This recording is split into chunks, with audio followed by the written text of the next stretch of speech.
Зелениот договор како прогресивен план за заштита на природата и превенирање на општествено-економските последици предвидува стратешка рамка за колективно делување кон трансформирање на функционирањето на целокупниот систем. Според шефот на одделот за соработка во делегацијата на Европската Унија, Штефен Худолин, тој ги опфаќа климата, економијата, транспортот, загадувањето и биодиверзитетот, соларната енергија, органското производство во земјоделието, решенијата за јавниот транспорт, електрификацијата, превенцијата на загадувањето на ресурсите со отпад и пластика, како и штедливите иновации, се едни од главните приоритети во договорот. The Green Deal,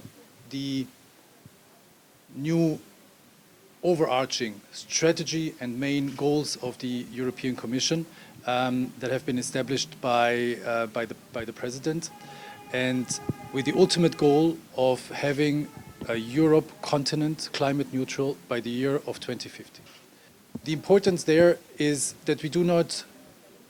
see this as a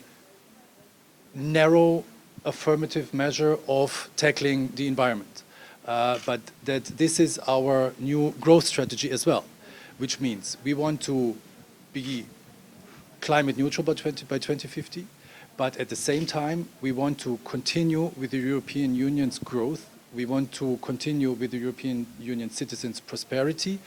and at the same time achieving those very ambitious environmental goals. Ова ги вклучува сите аспекти на секојдневието, начинот на живот, економските активности, исхраната, навиките на личното однесување, културата, социјалната заедница и професионалната средина.